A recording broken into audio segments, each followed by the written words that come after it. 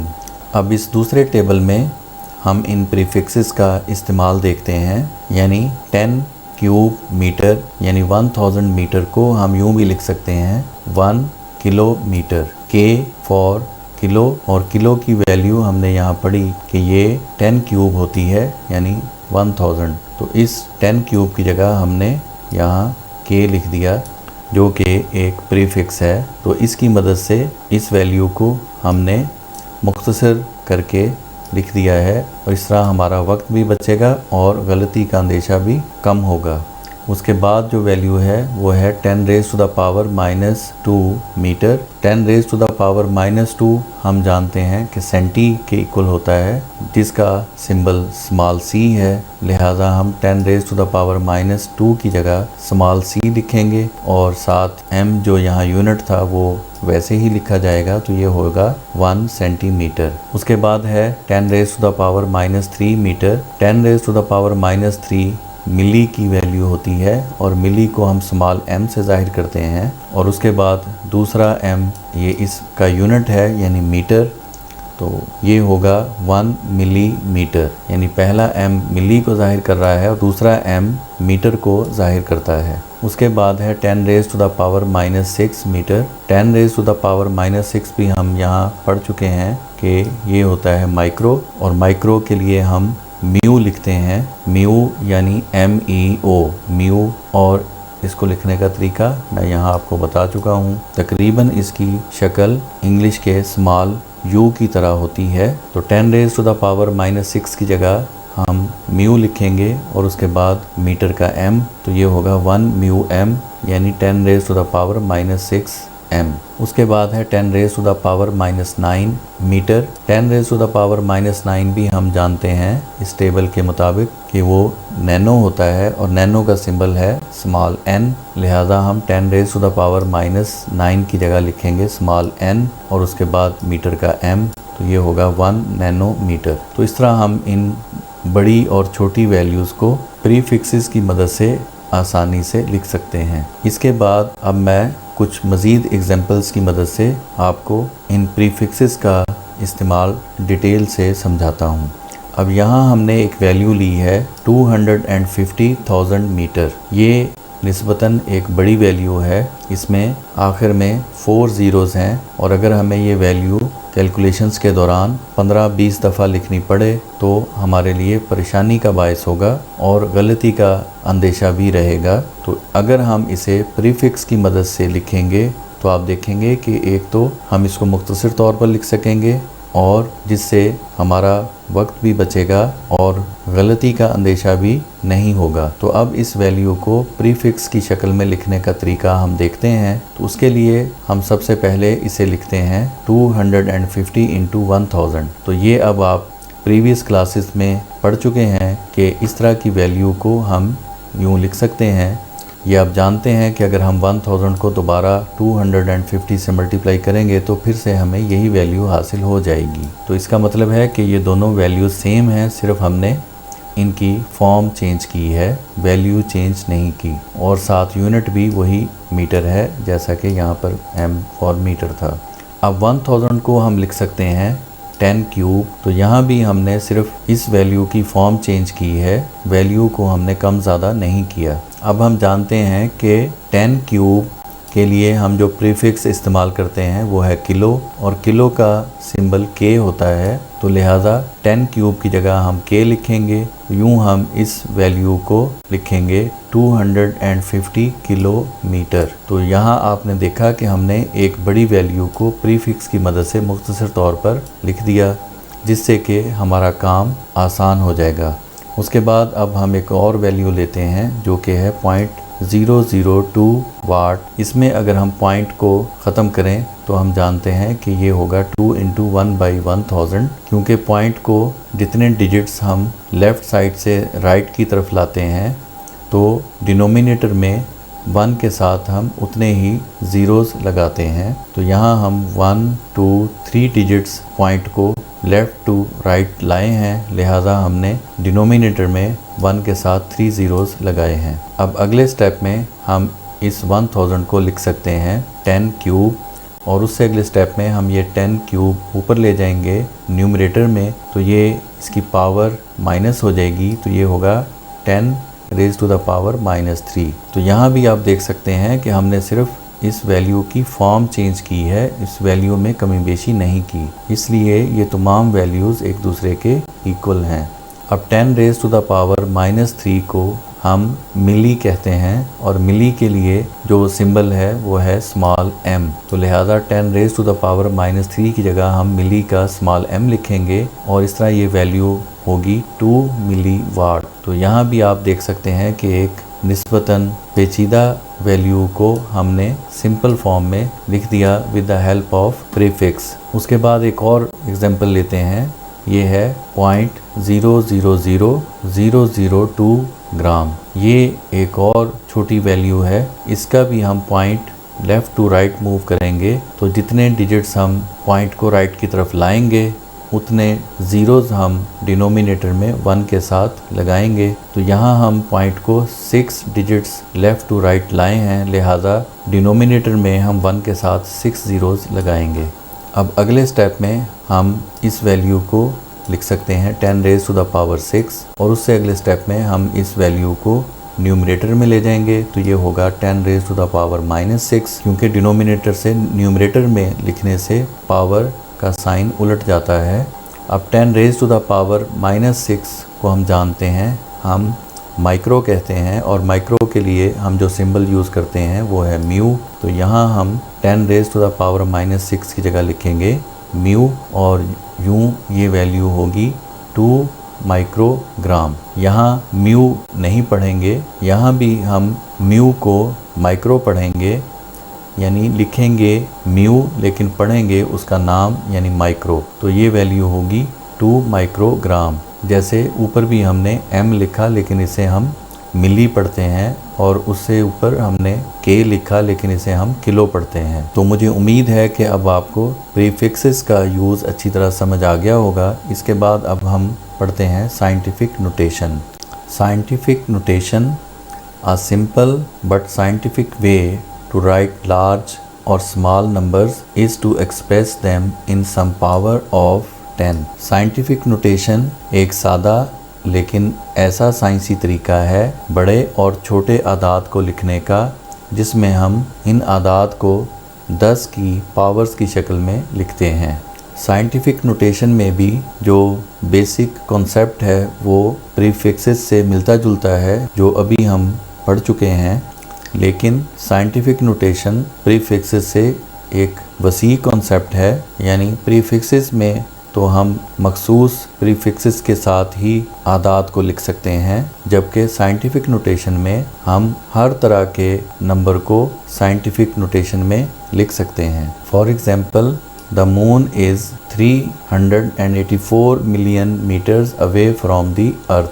चाँद ज़मीन से 384 मिलियन मीटर दूर है। ये एक बहुत बड़ा अदद है, अगरचे चाँद वो वाहिद प्लैनेट है जो हमारी ज़मीन के करीब तरीन है। बाकी प्लैनेट तो इससे भी ज़्यादा दूर हैं, और सूरज उनसे भी ज़्यादा दूर है, और उसके बाद दूसरी गैलेक्सीज़ वगैरह तो और भी बहुत ज़्यादा दूरी पर हैं, जिनके अगर हम फासले को लिखें तो शायद उनके ज़ीरो से हमारा ये पेज ही भर जाएगा। तो इतनी बड़ी वैल्यूज़ को अगर हमें कैलकुलेशंस में बार बार लिखना पड़ जाए तो बहुत इम्कान है कि हम इन वैल्यूज़ को लिखने में कहीं ना कहीं गलती कर जाएंगे, यानी कहीं कोई 1-2 ज़ीरोज़ ज़्यादा लिख देंगे, या कभी 1-2 ज़ीरोज़ कम लिखे जा सकते हैं, जिससे कि हमारी तमाम कैलकुलेशन बिल्कुल गलत हो जाएगी, और गलती के अंदेशे के अलावा हमारा वक्त भी बहुत ज़ाय होगा। तो इन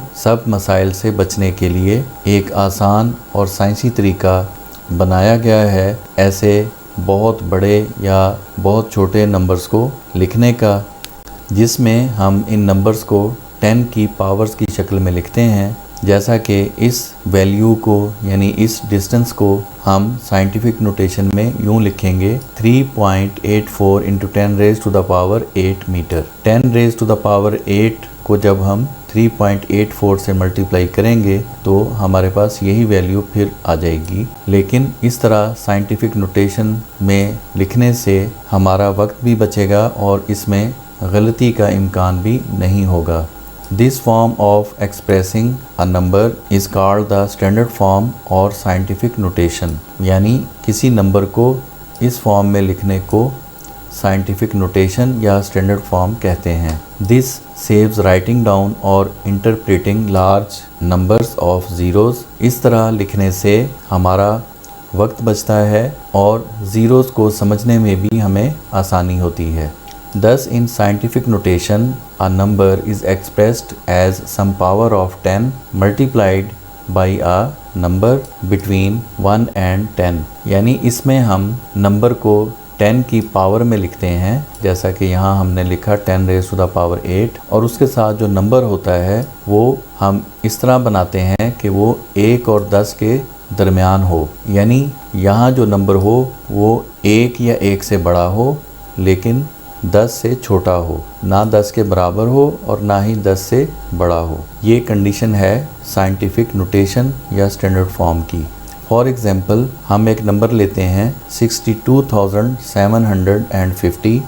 अब इसको लिखने के मज़ीद 3 तरीके और हैं। एक है 62.75 into 10 raise to the power 3। यहाँ भी 10 रेज़ टू द पावर 3 को जब हम इस नंबर से मल्टीप्लाई करेंगे तो हमें यही नंबर हासिल होगा, अगर ये नंबर असल में यही नंबर है।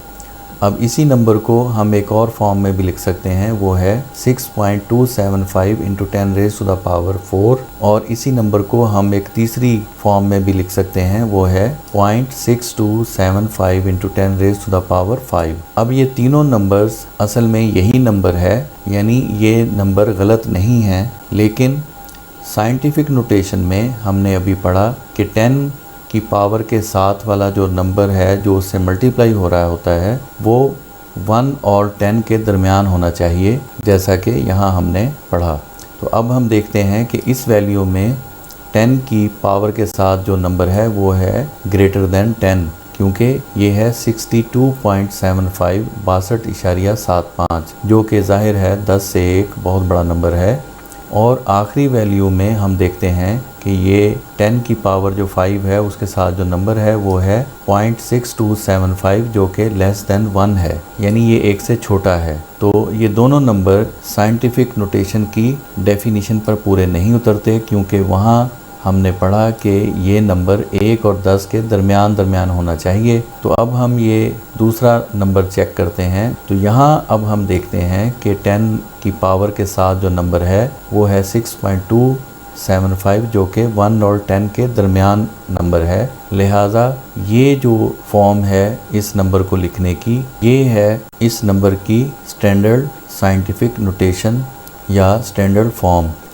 यानी साइंटिफिक नोटेशन में 10 की पावर के साथ वाला जो नंबर है वो नॉन ज़ीरो होना चाहिए, और नॉन ज़ीरो के साथ साथ वो 1 और 10 के दरमियान होना चाहिए। यानी जिस तरह यहाँ हमने देखा 6.275 into 10 raise to the power 4 है। अब हम एक और एग्जांपल लेते हैं। यहाँ हमने एक नंबर लिया है 0.00045। तो यहाँ भी हम इसका पॉइंट अगर 4 के बाद लगाएंगे, यानी पॉइंट को हम लेफ़्ट टू राइट मूव करेंगे 4 डिजिट, यानी 1 2 3 एंड 4, तो हम इसको मल्टीप्लाई करेंगे 10 रेज़ टू द पावर -4 से, और यहाँ जो हमें नंबर हासिल होगा वो होगा 4.5, which is in between 1 and 10 and which is according to the condition of scientific notation। तो इस तरह इस नंबर की ये फॉर्म साइंटिफिक नोटेशन के मुताबिक है, यानी यहाँ 10 की जो पावर है उसके साथ जो नंबर है वो